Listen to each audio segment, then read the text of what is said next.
Well, speaking of iconic number 10s, Alessandro Del Piero certainly fits that category. 291 goals, 46 assists, and 705 career appearances for Juventus. He won 15 trophies, including the Champions League in the 1995-96 season. And this was something that really endeared him to fans. He remained with the club through relegation and then earned promotion back to Serie A from Serie B. Oh, Marco doesn't want to talk about that. And then, of course, he won the 2006 World Cup with Italy and scored in the semifinal. And this is Marco Messina's favorite player all time. And because we've got Marco in for the week, we wanted to give him a chance to talk about his now colleague and favorite player of all time. So, Marco, take us back to when Del Piero became your all-time favorite. What was the moment for you? I feel very honored, by the way. This is such a nice segment. Thank you. Oh, you're so welcome.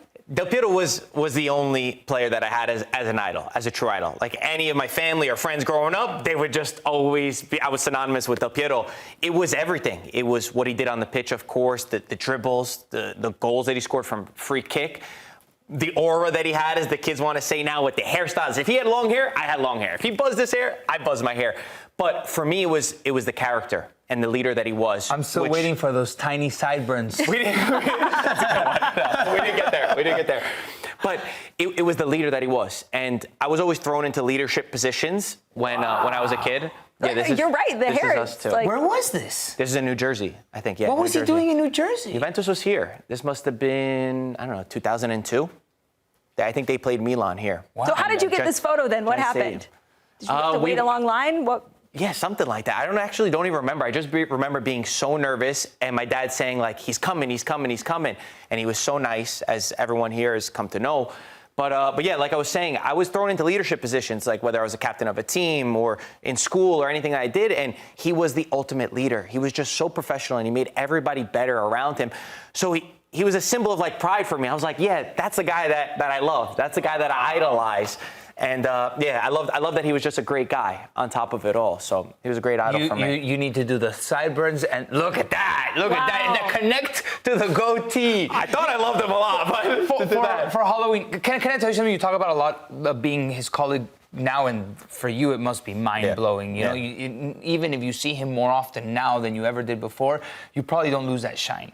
I could imagine. I think it says a lot about Del Piero. I've met him in person. I actually saw him last week at a FIFA event. He's the most normal person. And when you live that Mount Olympus for so long, I feel like your perception of reality can get distorted when you're so famous. And he is the nicest, most genuine person.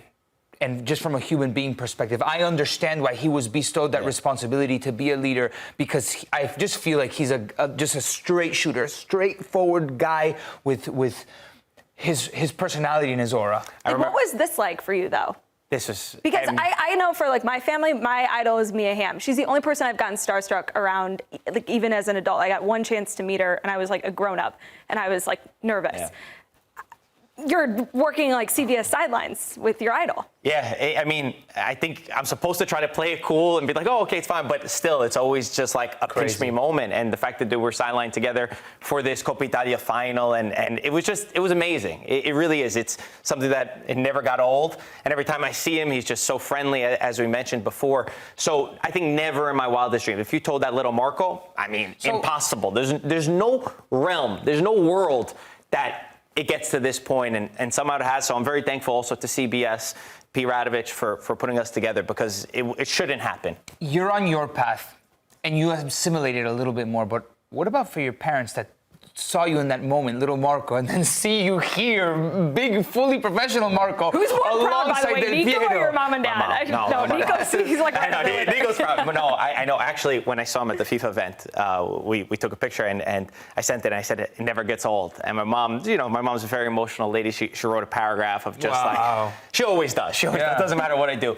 But yeah, it's cool. Even my sisters, too, to see that. So they're a very supportive family, and it's amazing. And there was one moment that really etched his way into our hearts, into Juventus fans' hearts growing up. It's when he did stay, when the team went to Serie B, and he gave a line saying, "A true gentleman never leaves his lady." Wow. And if there was one thing to describe who Del Piero was, It was that. He had Manchester United, he had Real Madrid, he had Sir Alex Ferguson. All of them were calling him. He just won a World Cup. Right. He scored in the semifinal. He scored the second goal against Germany to take us to the final. And he said, no, I love Juventus that much. And that's how I always wanted to be remembered. I was saying, I would want to do that, right? That's the ultimate professional. Be a legend of one club. Don't just try to go everywhere. So he embodied all the values that I felt that I had. Calciopoli happened right when summer. Italy won the World Cup, right? So technically he was in Serie B while he was winning the World Cup, several of those players, right? And he stayed. I mean, that's very noble of him. I mean, a true gentleman never leaves his lady. It feels like it was a missed opportunity, no matter how old, Vecchia. Signora. All right, it's all right. Only Nico's going to go back and critique. Yeah, exactly. But listen, what I will say about Marco, because I think I got to know Marco a little bit better in a recent trip that we had, because he wasn't afforded a lot of the facilities that others, I mean, including myself, were to be able to be here sharing this show.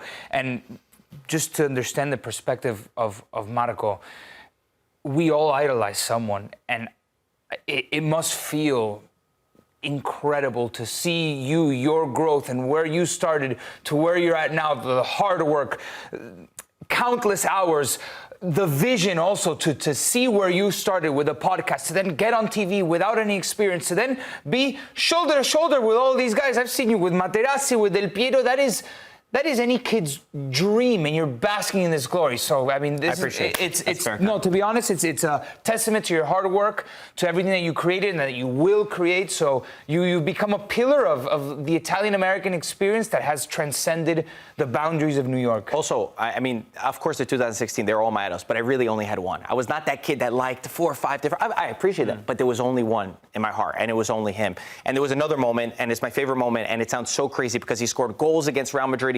He scored it in the semifinal, as we see right here. But there was one moment, 2011, Juventus is about to lose their Scudetto, going to lose the unbeaten streak. Buffon makes a mistake against Lecce. Everyone, I'm in a cafe, everyone's cursing out Buffon, the legend, because of the mistake he makes. There's a shot of Del Piero going over to Buffon like this. Don't worry about it. We're going to get him back. And Juventus goes on to win that Scudetto after being in Serie B. That sums up who he was, and that summed up why I loved him so much, because it was the character more than it was just the player. Beautifully said. Yeah, after all this trivia Nico's made you do, we had to give you at least 6 minutes of gassing me up here on the show, Marco. But we all love you. I'm going to ask you about Del Piero's career career next. On our team. Put you to the test.